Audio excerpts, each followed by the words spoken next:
What does it mean to live together? On this land. In this place?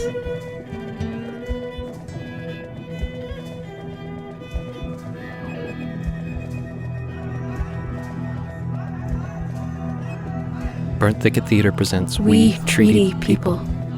Audio dramas exploring what it means to embrace all our relations. Welcome back for our conversation with the artists from last episode. The Yard with the Old Plow. My name is Yvette Nolan, and I'm the production dramaturge for We Treaty People. My name is Stephen Waldschmidt. I'm the artistic director of Burnt Thicket Theatre. Part of my personal journey in recent years has been about learning to see the history of Canada from Indigenous perspectives and unlearning cultural assumptions and practices I've received in my Eurocentric heritage. Of course, this learning and unlearning are ongoing. As a company, Burnt Thicket is seeking to respond to the Truth and Reconciliation Commission's call to action number 83 to support good ways for Indigenous and non-Indigenous artists to collaborate in making theatre that contributes to reconciliation in these lands called Canada. In our live shows after a curtain call, we encourage audiences and artists to engage with each other, with the story, and with their real lives outside the theatre. Given that these are digital performances, we hope this conversation with the artists will expand your reflection about the play. We'd like to invite you to learn more. Check out the resources and suggestions in the episode description and our website.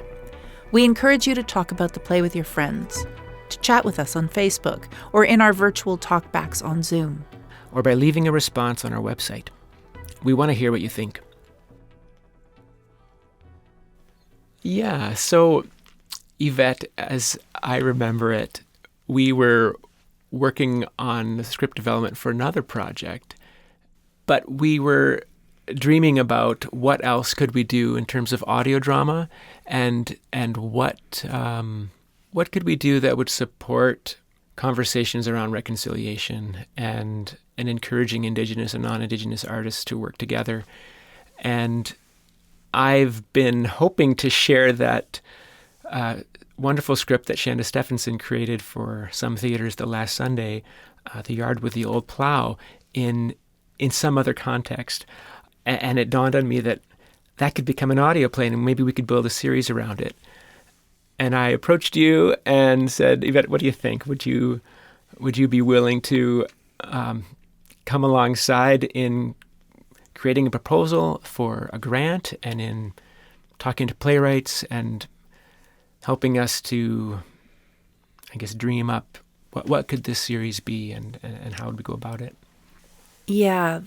It's funny that Shanda's play is it's a bit of a mother vinegar in a way, in that it just keeps generating more and more work. It was in some theater, and then it was in Shortcuts, yes. And now it's in this series. And it is such a terrific, moving play that is actually about reconciliation. I am very careful where I put my energy because it's easy to talk the talk and not walk the walk. And so what does reconciliation mean? What does that even mean? What is a pathway to reconciliation? But as we point out in the series, one of the calls to action is that we work together, Indigenous and non-Indigenous artists, to make work that moves us forward down that path. Yeah. And the actual act of working together is, I think, an act of reconciliation, like one step along that path. Which is why I agreed to do this. Plus, I'm connected to a large community of other like-minded artists who are also working towards reconciliation. When I look down this list of artists, Of these playwrights. yeah, of the playwrights and certainly and of the directors as well, Yeah, who we've yep. brought into the project. And I knew that was a thing that I could bring to the project. And you and I have had many conversations about how we put together these groups of artists and who needs to be in the room to have these discussions. And that is a really sort of satisfying thing to do, is to, cast that play. Like, that's what we're doing, essentially. We cast the whole series, Yeah. all of the players in the series, so that the joy of the creation is part of the payoff. And then, how it's received by the listening audience is another part of it. Yeah, that's lovely. The joy of the creation. I was excited about creating the plays and the idea we had to do artist conversation, talk back, interview episodes. But that also has felt like, well, it's a risky, what are people going to say? And how is that conversation going to go? And is it going to, we just didn't know what are people going to say? And I've been thrilled by how meaningful those conversations have been, and we're still in the thick of them. But it's been a joy to see those conversations emerge, both in the rehearsal process and when we've been recording those, and to hear artists talk about their experience working on these plays, and then also talking about them after recording them. That has been, I guess, that has been a joy to them, even though that also felt risky. Like, oh, I have to be on the interview now, and but it has to be it's all risky, right? Mm-hmm. Theater has to, in my mind, matter, and it has to be brave. With this project in particular, but in all the work that we do, we're trying to model good behavior. We're trying to model how we move forward together, and that's, we know that the whole world is not at the same place that we are because we've been doing this work inside this project. So it is a risk, and it does require bravery on the parts of all the creators. Yeah. And on the part of Burnt Thicket to be making these things and then offering them out to the public and then asking for the audience to feed back to us. But, we live in a country that is articulating this ideal of reconciliation. And if the artists are not leading, then what are we doing? Yeah. And now, recorded on Treaty 6 territory, we bring you a conversation with the artists from The Yard with the Old Plow. Yeah, that's good. Okay, well, welcome everybody to our first artist talkback interview conversation.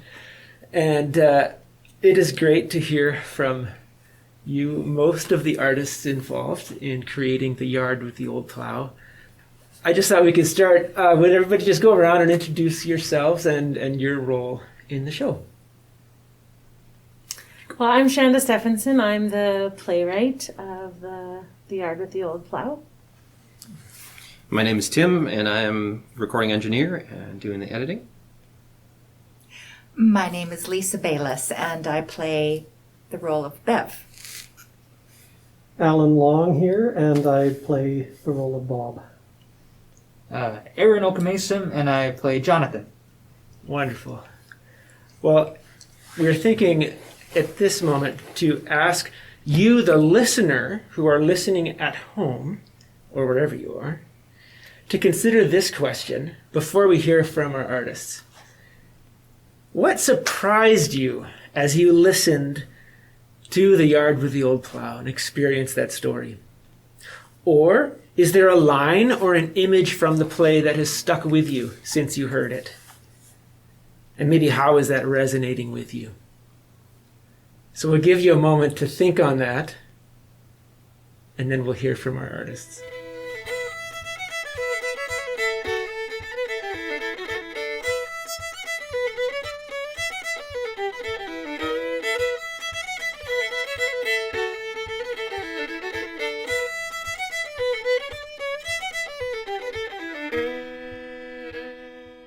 As an Indigenous person, when we first started rehearsing it, it's always a good reminder. It's I always try to remind myself of this anytime I'm interacting with people who have different backgrounds and everything like that, that because Saskatchewan has such a complicated relationship between Indigenous people and non-Indigenous people, it's you forget that people have their own nuanced worldviews, and so it's Bob and Bev, it's they're these two human beings who are just trying to do their best. They're doing what they think is right.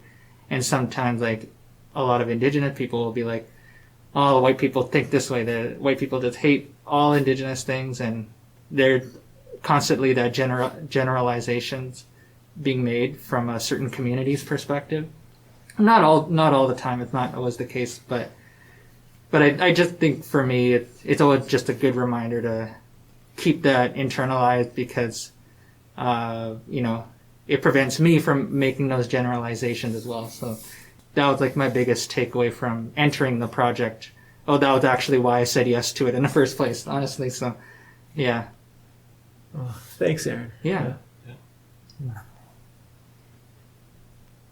I think the image for me is the young kid in that car, freezing, trembling, and afraid. That's what it really fed me during the show, and thinking about how I would perform this, or and I think that's for Bob anyway. When he heard about Gerald Stanley and what he did, and then all the vitriol and all that, protecting my property, and he's just doing what he had to do, or whatever some of that stuff was. But I think what struck Bob is everybody forgot that it's just a kid, just a scared kid that, got shot. Yeah, and so when he comes across that scared kid, it's really impactful, and that image just kind of, I think, spurs him along for everything in the show. Mm-hmm. For me, I don't know that I found it surprising, but what really struck me was this understanding that we project so much onto other people, as a white person projecting onto an Indigenous person, or a vice versa, or whatever it may be. Our minds and our thoughts project onto others, and we then see them that way. And in this beautiful story, we start to see two people, Bev and Bob, who are at different stages of coming to a glimmer of understanding, or a glimmer of starting to change very ingrained perceptions of what they would have called an other. And so it was really difficult for me at first, because I didn't want to play her. I didn't want to be speaking those words. They bothered me. And then I had to stop and go, no, wait a minute. This is a real person, just like me, just like all of us, who are at different stages of our understanding and our development. And even in this short little play, you start to see towards the end a small glimmer of where Bob sees the young kid, fairly quickly. It took a while for Bev to see that, because all she could see was a gloss of something else that has been ingrained in her. And it's her fear of somebody who she perceives to be different. And so what really hit me then was this lovely reinforcement that we're all the same, that we're all, our true being is all the same. Thank you. Yeah. Shanda, could I ask you to share a little bit about the inspiration for the script, and what led you into writing this? Yeah, well, it started off, was originally commissioned by Some Theatre for their Last Sunday, which is a monthly show that's aimed to sort of keep theaters sort of up with the times. Like often you write a play, and by the time it sees production, it's 2 years later, and the things the play is about aren't even relevant anymore. So what they do is they commission a piece once a month. You write on the current events of that month. And I happened to have signed on for the month where the Gerald Stanley trial verdict came down. And I just saw so many, they're like shutting down comment sections on articles about it because of all the horrible things. And there just seemed to be so much of like politics and beliefs just butting heads with each other. And I thought there has to be a better way to talk about this. There has to be a better way to like invite those people into the conversation. there has to be a way to humanize this and not make it about the politics or the beliefs or who's right, who's wrong, and just make it about the human story, the feelings, the emotions behind it. And I mean, I grew up on a farm, not all that far from a reserve, and I saw a lot of my neighbors in the people that were defending Gerald Stanley, and I saw a lot of my neighbors in the people that were not defending him, and I just wanted to sort of write about how, like, first of all, this is white people's problem to fix, like racism in this province. It's not up to the Indigenous people to educate us. It's up to white people to talk to each other and invite each other into those difficult conversations. And what might that look like? Again, like Lisa said, how to take those tiny little steps of coming into a better understanding. And especially in the older generation who have just kind of, it's always been this way.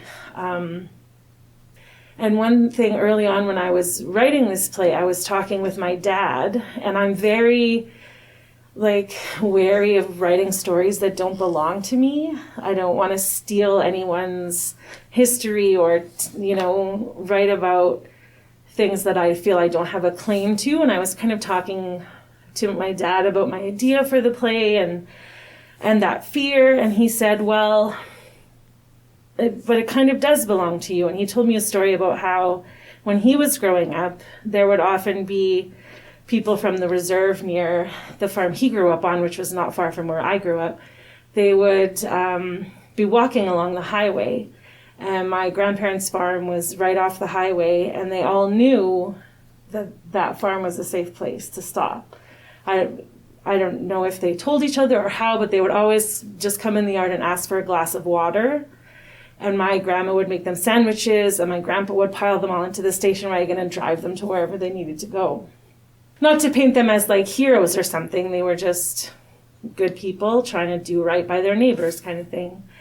And that story kind of made me think, like, the history of Saskatchewan and Canada and the treaties and the treatment of Indigenous peoples, all of that, it's all of our story. And we have to own it, our side of it. And it's not about like guilt or beating up ourselves up over it, but it's about committing to learning and having those conversations and those little bits of change. And I wanted to write about someone who you wouldn't look at them and be like, oh, she's an evil racist, but someone who is just sort of closed-minded and believes that she's a good person, and deep down is in many ways, but has this one sort of blind spot. And how those people who just keep their heads down and say it's none of my business, and I never hurt anybody, are just as dangerous as the blatant people who are making awful comments on articles about Indigenous stories. Like, yeah, all of that sort of culminated in this story and this play, and it's, my family's history and my sort of just being dumbstruck at how terrible people can be sometimes about issues like this. And yeah, all of that kind of came out in this little story. So yeah. Thank you. There's so much behind this story. I really appreciate hearing that story about your grandparents. And yeah, it's a short play, but there is so much in there. And yeah, thank you. Thanks. I said I wasn't going to jump in, but I am. Go for it. Because I can always edit myself out. Yeah. I think just to riff off this and on the image of sitting in the car, like I remember reflecting on this in the time you would have been writing this play, and then encountering it again as we've been making this play. About I know as someone who, as a young man, went off the road and had incidences on more than one occasion where I had to end up going and knocking on a farmhouse door on the Canadian prairies. The realization of what we see in this story of like the fear to go to a farmhouse and how much that is a reflection of a completely different experience than what I'm used to as a non-Indigenous person living on the prairies. Like I there was never a hesitation for me to go to a farmhouse door. And I remember one time it was the middle of the day and it was a gruff farmer, but he still pulled my car out of the ditch. And I remember the other time it was already night, and it would have been similar to the experience of what this young man experiences. Only I didn't have any fear. My experience is different, and the history and the relationship is not the same as what we get to see. We have a window to see what this young man is faced with and what he rightly fears because of the history that's here. And I think that is something that continues to give me pause and help me to realize my experience is not that of neighbors that I need to hear their stories. And I guess that's part of what we're hoping to share in this series. So here's another question. We'll see if this, what this stirs in you. How are you connected to the land and to the communities around you? And how maybe could you grow in those connections?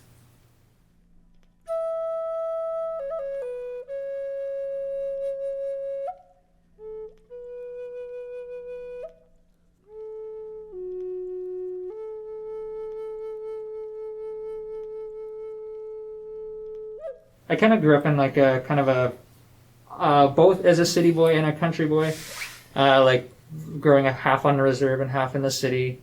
So like my experience and connection with the land had usually been kind of like things like ceremonial stuff or lots of outdoor activities, like specifically in relation to like First Nations kind of like lifestyles and stuff like that, and doing like culture camps as a kid and things like that. But right now, because I've been living in a city so long, kind of like a little disconnected from it, like for the most part of the year. So like sometimes it's like difficult to like find the time to get out of that routine and go out into the country and kind of ground myself again. So what I like to do is my partner and I, we like to just go for drives, or we'll go for trail walks or do things outdoors here and there. And I think that's a good way for me to grow a bit more, to get more connected with finding more time and actually making, instead of finding the time, rather like actually making the time and prioritizing it to be a active part of that, my lifestyle, and make that a part of my routine. Because I know like I definitely get lost in the work, and it, I love doing what I do, but I also, love returning to the land whenever I can, and, just really appreciating the place that I'm in. Thanks. I'm going to ring it again. I have, I've always enjoyed walking, not running. Don't ask me to run, but I'll walk. And for me in particular, in terms of my own personal spiritual practice, I can't pray inside. I have to be outside. So for me to go and connect with God, I need to be outside. And so I walk. And I think especially over the past year and a half, as we've been in pandemic world, that's been important to me again. And it's both a space then that I find as I intentionally try to get outside, it provides a connection to God, which is also connection to place, the space that I'm in. And more in this time, it's been the one place and space in which I do connect with neighbors. So being out and walking and allowing it to be a space where I have the time and can pay attention to people and to things, so that I'm not just trying to get somewhere or do something, but I take the time that I can encounter and say hi to people and chat with them, or notice that thing, walk down by the river and enjoy the place that I'm in and the people that are there, that inhabit that space with me. So, yeah. Yeah, I grew up on a farm, and it's the play they wrote out just outside Saskatoon called The Pull of the Land. Mm. I mean, that's a true thing. Like, you do feel a pull back to where you're born and the land you grew up on. And, I could walk across every field on our place, and I know where all the sloughs are, and like it's where I grew up. And then when I came to Saskatoon, I really enjoy the work I do here now. And it started in theater, and now it's kind of fundraising and management kind of stuff. But yeah, so it's different now. But it, you always feel that connection, and I'm, very privileged that my parents are still there, my sister's still there, so I can go back and reconnect. But also very privileged that I was able to. Our family has a connection to Onion Lake, and I have family there now, as I found out about 16 years ago, and so now that's a different sort of connection to, growing up. The racism was so, it was very bad in Saskatchewan, and I was basically, you just didn't go to the res. You're afraid, there was the fear. All of that was, and I couldn't even imagine when I was that age that someone else grew up there and would have that same connection to that land, until I started going there, and I met these people who told me they were my family, the Whitstones. And when I traveled back there with my brother, Pete Chief,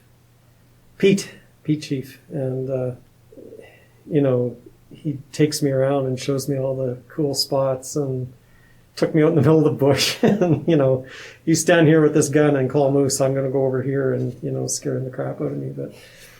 But yeah, like, it's just, that's so deeply a part of him, that place. Yeah. So I feel really privileged to be able to finally, shed my fears and be embraced by the great people there, and to go and connect there as well. So the spirit of the treaties is adoption. From the Royal Proclamation of 1763 and on down through history, this welcoming strangers and becoming family together as all our relations, or as all our relatives. Although we have not fulfilled that relationship across these lands called Canada. How does your experience of telling this particular story, The Yard with the Old Plow, how does that interact with what we treaty people, or all my relations, how those phrases resonate with you, or what that would mean for you? It does resonate for me, similar to the comment that I made earlier about making a commitment to increase my understanding of the reality of who we all are as human beings. Whatever I can be open to or embrace that will reinforce that true understanding, I'm grateful for, and I want more of that in my life. I'm a city girl. I grew up on the West Coast, but my family roots are here in Saskatchewan. Half of my family are long ago settlers and homesteaders here, and the other half are Ukrainian immigrants who, came a little bit later. I have no idea of who those people were. In my life, I've moved around so much. My family moved around so much. I don't have what some of you are talking about as your connection to the land or your farm or your communities. I didn't have any of that, but I did have a longing to come back to Saskatchewan. And when I did, I found this incredible community that I was not expecting, and I've been fighting against it for a really long time. But what I'm starting to understand now is that even though I don't know who my ancestors are, I kind of know where they were, but I don't know their stories, and I feel really sad about that there's that disconnection. But what I can begin to do is start the story now. And so, having chosen to live in this community and begin to make connections and to find ways as an artist, like with this play, to become, as Bev was enlightened in the story, I started to become more enlightened. I know that there's still so much that I need to learn and understand. It is about adoption. I feel like I could be open to being adopted. And likewise, well, I'm a bit of an optimist. I know we're living in a really challenging world right now, but I really do believe that things are changing. I really do. And I don't think it's going to happen quickly. I think it's going to happen over many generations. But it is happening. We are moving towards that. I have to believe that. Yeah, speaking of like the optimism, like I tend to be like in the same boat where historically like the intertribalism between First Nations communities, there tends to be like this thing where like the pacifist First Nation person is like assimilating or kind of like the weak thread or whatever. But like I think the complete opposite with like the phrase we're all treaty or whatever. In order to kind of like let go of that anger and that resentment, that step also has to be made from First Nation people to, you know, not to necessarily completely let go and forget that history, but like to move forward and build those new connections, because a lot of the people who are currently here right now, they weren't the perpetrators of that, right? So like, you know, we have this perfect opportunity to make that change, to, you know, build those new connections and rekindle that optimism that could be there. And it's kind of strange too, because a lot of First Nation people, we use humor all the time in like everything. So like, I don't understand why, like, whenever it comes to like the relations between white people and First Nation people, there's that pushback and that resentment and that anger, and like rightfully so. Like, I don't want to dismiss that, but I think it's also a personal journey too. Like, as an individual, like, are you ready as a First Nation person to move forward and, you know, let go of that resentment and anger? You know, I'm still going through that, and it's really hard. Yeah. So yeah, I just wanted listeners to kind of, you know, think on that, especially any of the First Nation listeners who might be out there. I think that's a really important, like you said, you and your community are still working through your anger, and I feel like as white people, I think it's important for us to acknowledge your right to that. Mm-hmm. And so much of it is like, what happened so long ago, like, get over it already.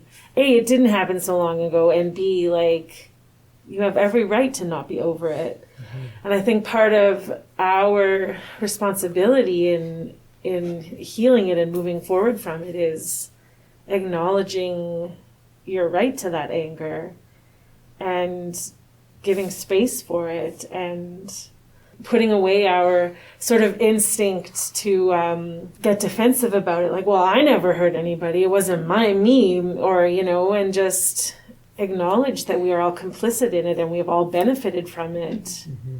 And, you know, our generational wealth, my farm has been in my family for 4 generations, and who owned that land before that, you know?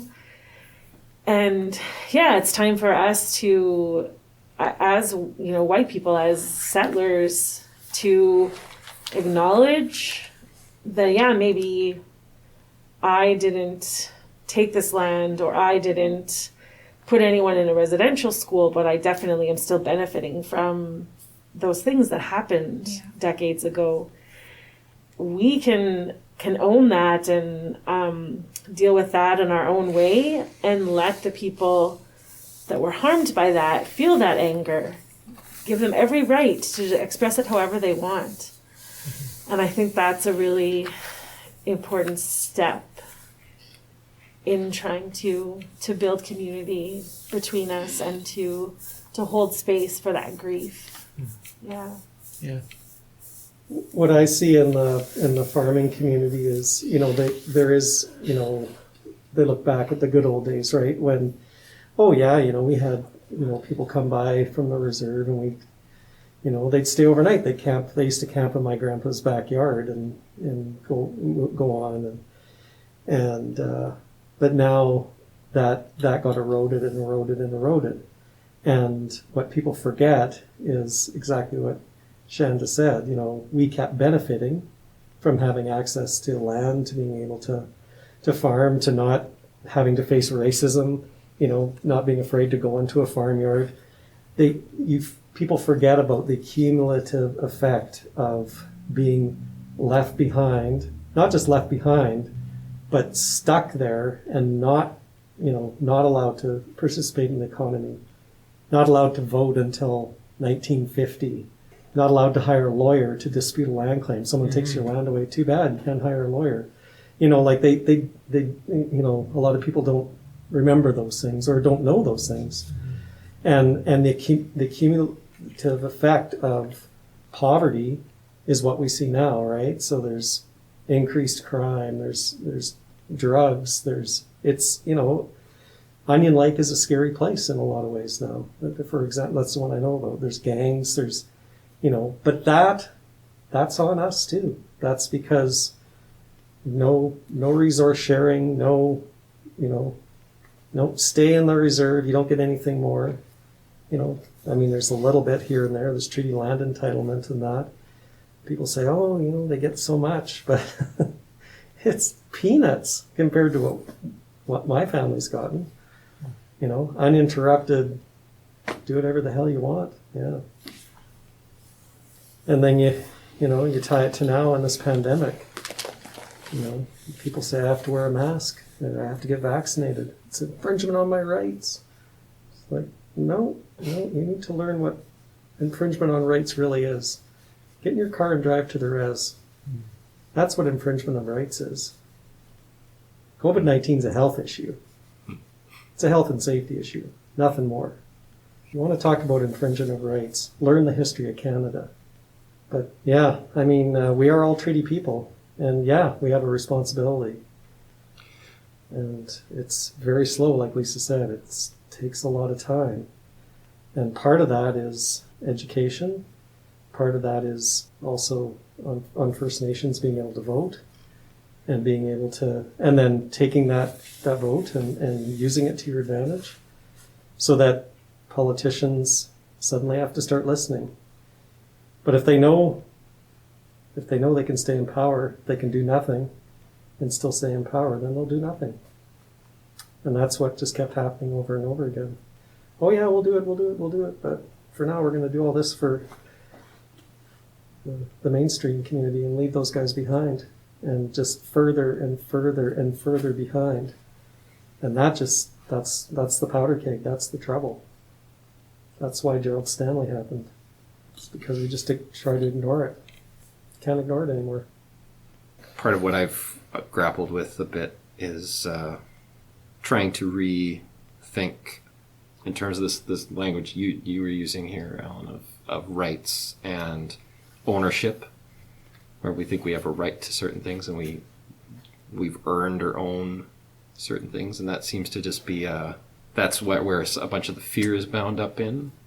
And you see not the fear in Jonathan in the car, but when you hear Bev's fear, even as Jonathan's approaching the farmhouse, you're like, what is that fear? What is that fear about? And it's fear of losing something that you think is yours. And part of the shift in what I like in what happens with Bob, if you see it in the way that I think I'm seeing it, is this sense in which, like, he understands that just in his role at the co-op, he has a responsibility, but maybe and that's not the right language of, like, he wants to share in what he knows should be shared with people who've been excluded from the co-op. I think that's where a shift in how we perceive what is ours as something that I don't have first and foremost a right to because somehow I earned it. And in terms of my own place, owning house, owning property in Saskatoon, but is that something that I have a right to and I can do with what I want, or is these things, this place, this space that I have, something that I have more of a responsibility to share and steward, and it's more about that than about what I have the right to do with it. And I think that's part of what I'm starting to try and lean into, in the sense of adoption by a place that has a history with a people that long predates my encounter with this place. Yeah. Well, thank you, each of you. I feel like we could talk some more, but I also want to just respect everybody's time. I see we're at 6:15, which is what we said we'd go to.